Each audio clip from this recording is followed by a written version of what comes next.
Alors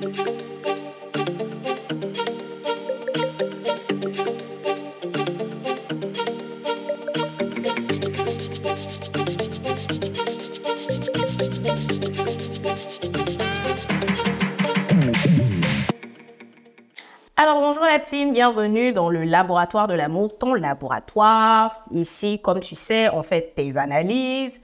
Mais aujourd'hui, on a une analyse particulière, c'est vraiment l'infidélité. Tu sais, ouais, j'ai l'impression que je t'entends dire, ouais, encore infidélité. Pour certaines personnes, même elles ne veulent même pas entendre parler de ça. Mais aujourd'hui, ça va te faire du bien. Quand tu mets l'alcool sur ta plaie, au début, ça fait mal, mais ça guérit. Donc, assieds-toi, s'il te plaît, assieds-toi. Aujourd'hui, j'ai Fabrice Fameni. Bonjour Fabrice. Salut Adnette. Comment ça va? Très bien, ça me fait plaisir d'être là. Merci pour l'invitation. Super. Merci à toi parce que, comme je disais, ça me fait plaisir de te recevoir, pas mal d'invités pour le début, en fait, du laboratoire de l'amour. Donc, c'est très, très important pour moi de te dire merci. Et je sais que ma team, en tout cas la team qui est connectée, va recevoir quelque chose de tranchant. Vraiment, thank you. Merci d'être là. On est très relax, très décontracté. Aujourd'hui, le thème, là, c'est vraiment infidélité. Au secours, j'ai mal au cœur. On va parler de problèmes cardiaques en amour. Je pense que c'est ta spécialité, vraiment. Donc, c'est pour ça que j'ai voulu t'avoir pour ce thème-là.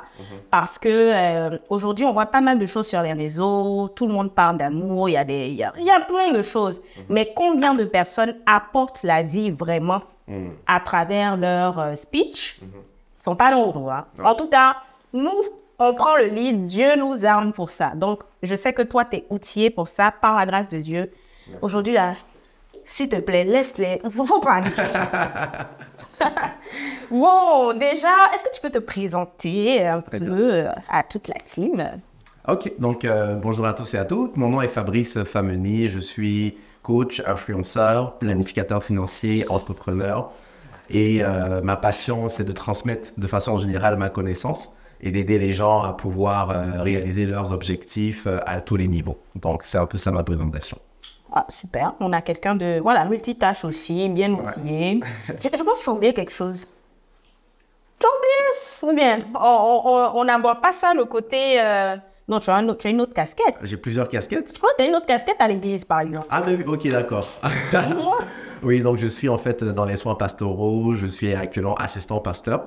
Et donc, j'accompagne aussi des personnes dans le milieu ecclésiastique à pouvoir développer leur relation avec Dieu et aussi traiter des thématiques qui touchent à la guérison et à la restauration des blessures intérieures. Ça, c'est très utile de le mentionner parce que là, il y a tout le monde, hein, il y a n'importe qui tombera sur cette vidéo. C'est important de mentionner que les personnes qui parlent là ont de l'expérience. C'est sûr, ont de l'expérience, mais sont surtout sous la couverture de Dieu. Donc, oui. C'est super. Exact. C'est quoi l'amour pour toi, Fabrice? C'est quoi aimer? Aimer, c'est premièrement être vulnérable. Ça, tu ne te donnerais pas cette réponse de maman? Non. Alors, premièrement, aimer, c'est être vulnérable. Donc, je suppose qu'on parle dans le contexte amoureux, hein, dans une relation, c'est être vulnérable. C'est décider d'apprendre à se découvrir ou de se redécouvrir avec une personne qui est perfectible, une personne qui a ses qualités, mais aussi qui a ses défauts. Et de vivre en fait une expérience qui va nous transformer personnellement et qui en vaut le prix. Tout simplement, c'est ça l'amour pour moi. En tout cas, je suis sûre que je ne suis pas la seule, les gens ne s'attendaient pas à ça. Ouais, aimer, c'est être vulnérable. Ouais. Et je pense que c'est en plein dans le sujet parce que quand on est vulnérable, justement, en tout cas, on va revenir. Pour toi, là, je rentre directement dedans. Allons-y. Fabrice. Bon, on va parler d'infidélité, mais est-ce que l'infidélité, c'est seulement une affaire d'homme? Pas du tout. Il faut que tu apportes tes points parce que moi, tu vas me convaincre. Allons-y. Ben, les statistiques le démontrent dans toutes les sociétés.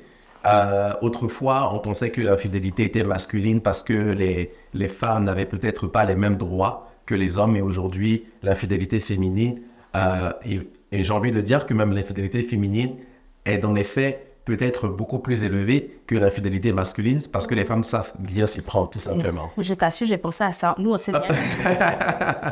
Exactement. Non, c'est pas une question de sexe, ça touche autant les hommes que les femmes. Et d'ailleurs, justement, souvent c'est pour les mêmes raisons. Parce qu'on pense que souvent les hommes trompent pour des besoins sexuels, pour des insatisfactions sexuelles, mais on va voir aussi que les femmes, elles aussi, ont à peu près les mêmes raisons dans des contextes qui sont un peu différents. Du coup, c'est quoi les raisons? Tu peux m'en donner deux?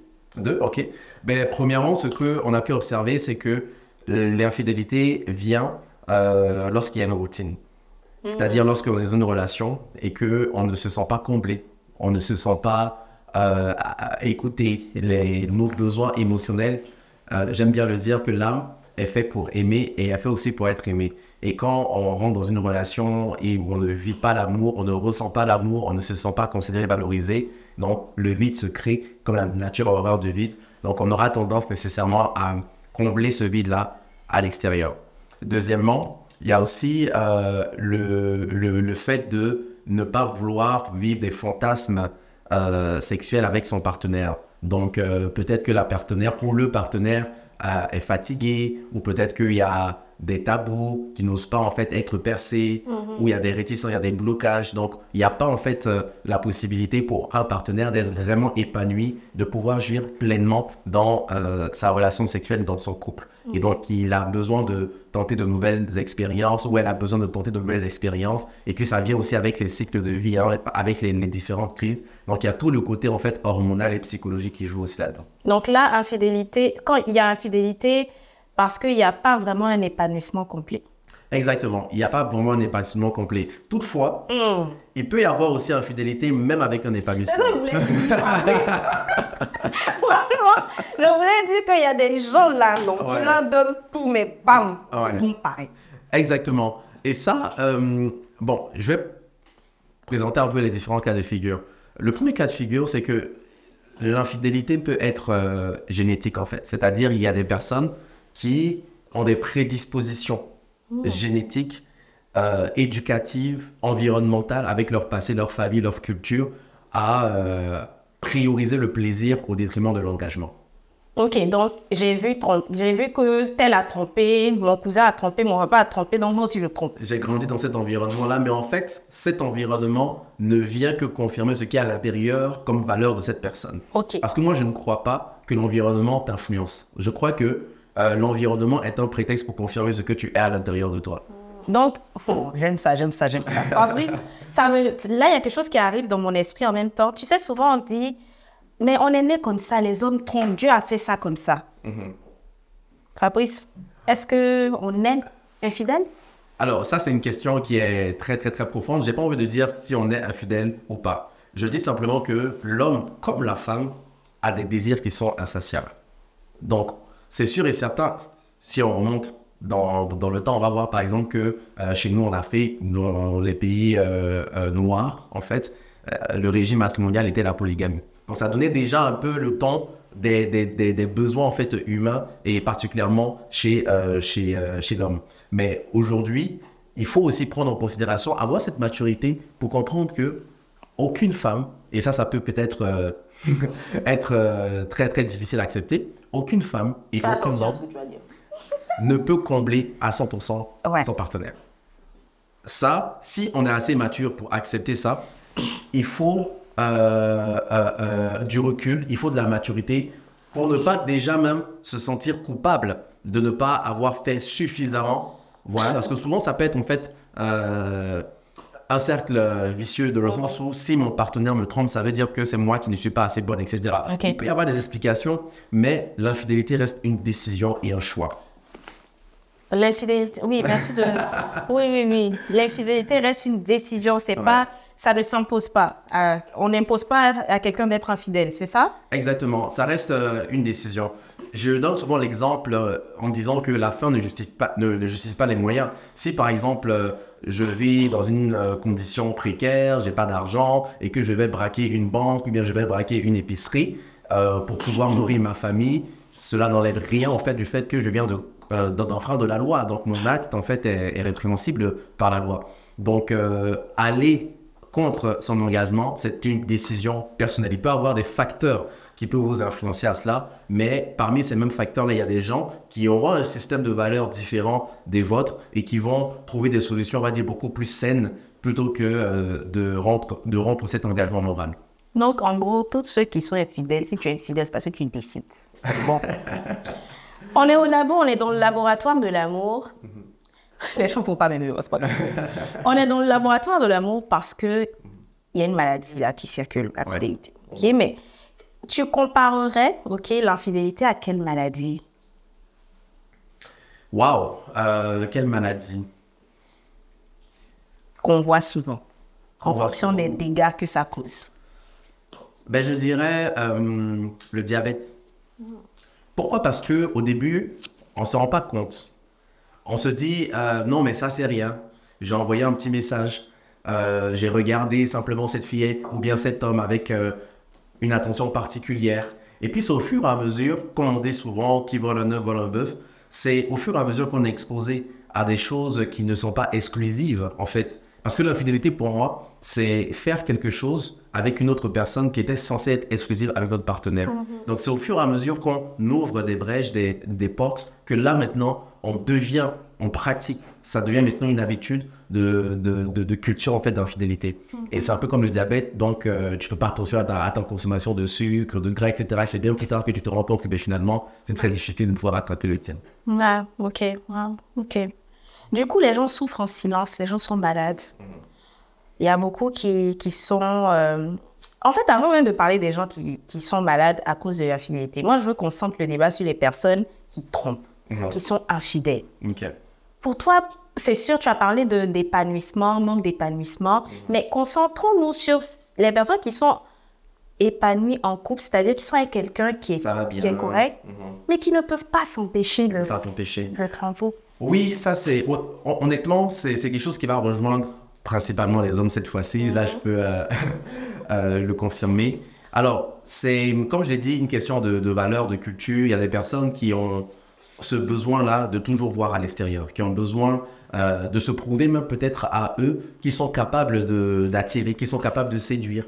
Tu peux être dans une relation avec ton partenaire et puis à un certain moment donné, tu veux... ta testostérone, ton énergie masculine veut s'affirmer et tu as envie en fait de te prouver à toi-même que tu es capable de pouvoir séduire et de découvrir certaines choses. Donc ça, c'est la première raison.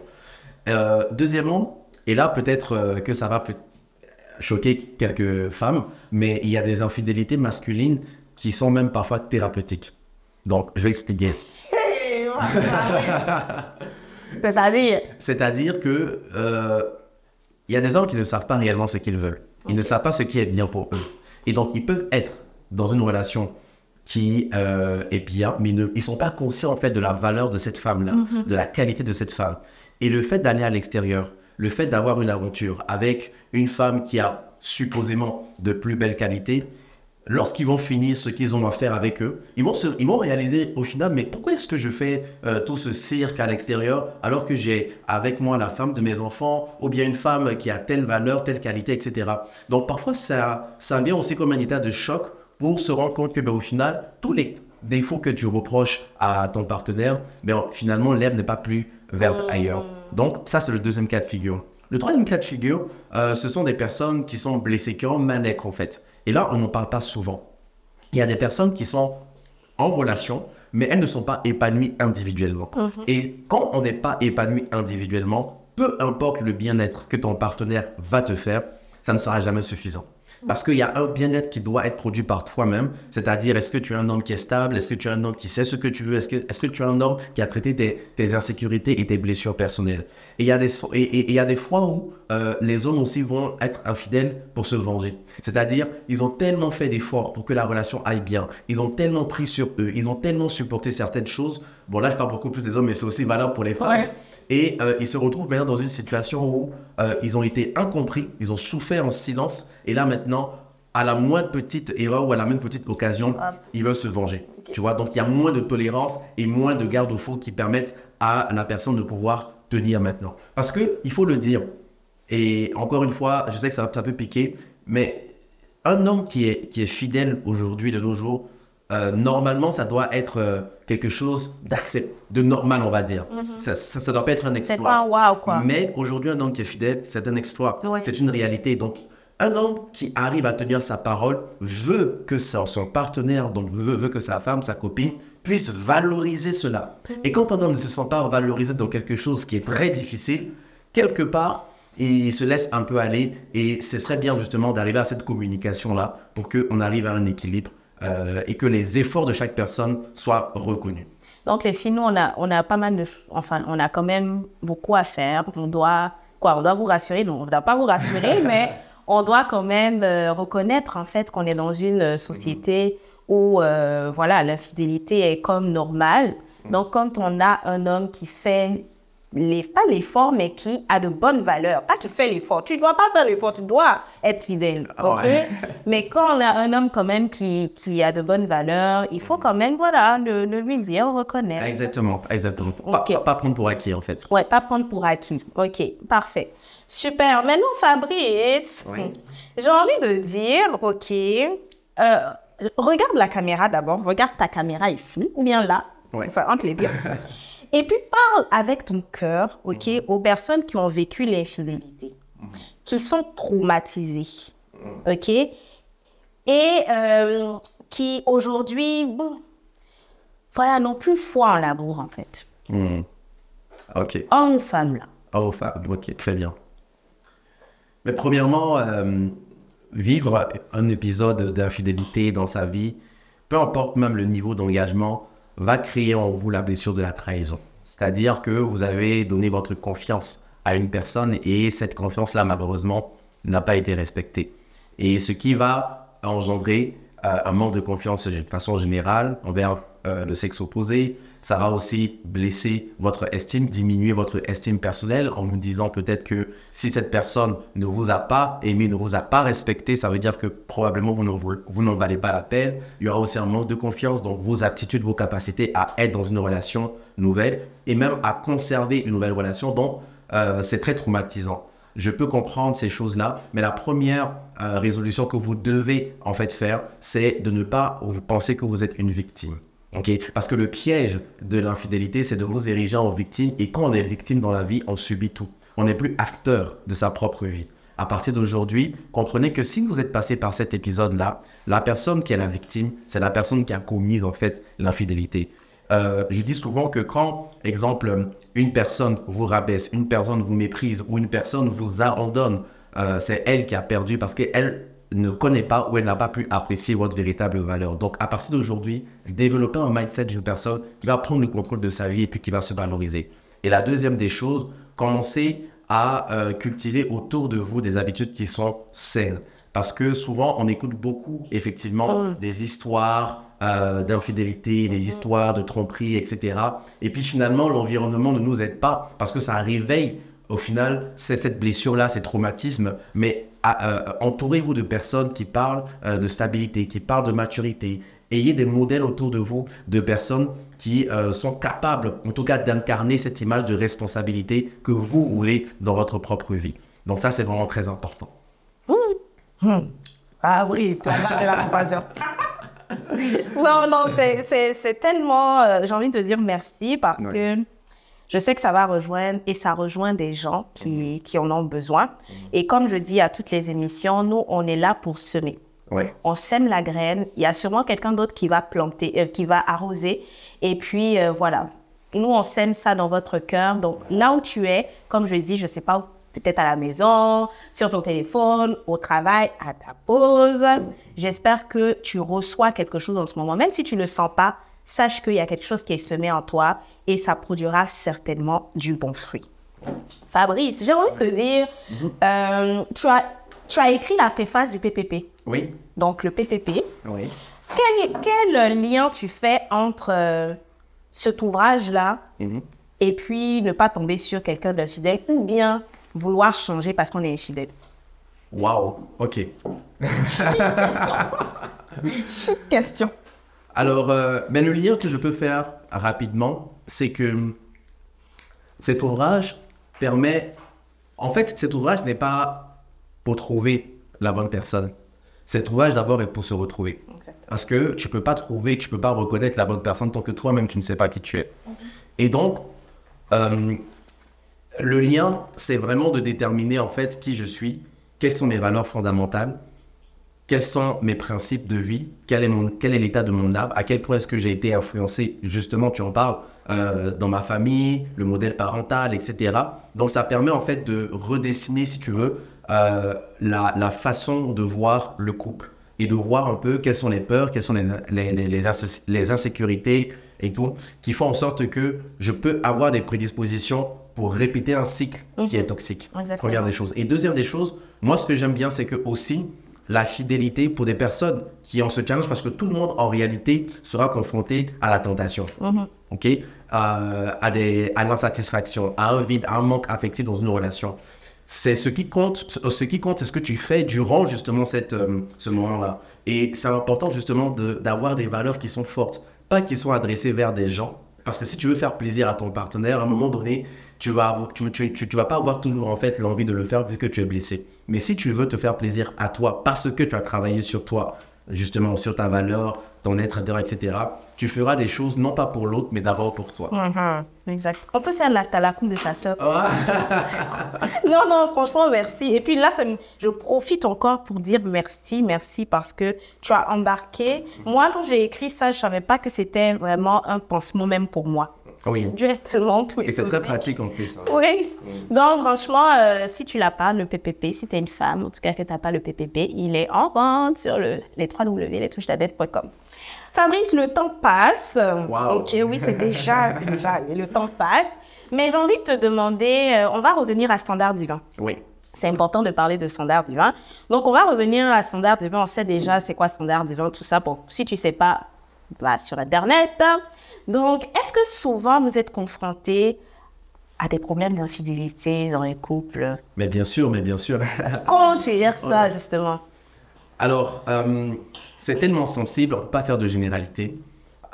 Et nous, ce qu'on veut d'abord comprendre, c'est que la personne qui nous expose, elle est dans un état très difficile, dramatique. On essaie d'abord de faire en sorte que on comprenne, on manifeste de la grâce et de la compassion.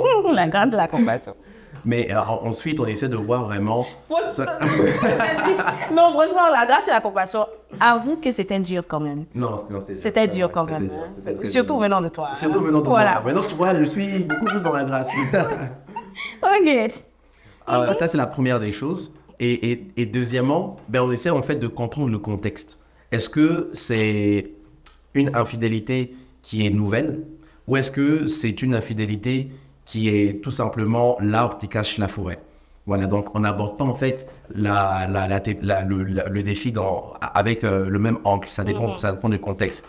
Puis la troisième des choses qu'on essaie de voir, c'est sûr et certain que on ne va jamais encourager en fait les personnes à se séparer. Nous, on est là pour vraiment unir les gens. Mais en général, quand il y a un épisode d'infidélité comme ça, c'est parce qu'il y a des problèmes qui sont très profonds en fait. Et comme je l'ai dit, c'est soit interne à la personne elle-même, un déséquilibre psychologique, une habitude de vie, des personnes qui vraiment sont frustrées au travail, frustrées de la famille, frustrées de la vie de façon générale et ont besoin d'un bouc émissaire en fait, besoin de plaisir. Et il y a des personnes qui ont accumulé tellement de problèmes entre eux, de friction, et puis qui ont perdu en fait l'envie de se connaître à nouveau. Donc les raisons sont diverses, mais nous, ce qu'on essaie de faire, c'est d'abord de faire en sorte que la personne puisse guérir de ses blessures, et dans certains cas, on pourra en fait l'encourager à pouvoir en parler de la façon la plus saine possible, mais si elle veut avancer, parce que généralement ce sont des femmes qui nous parlent aussi.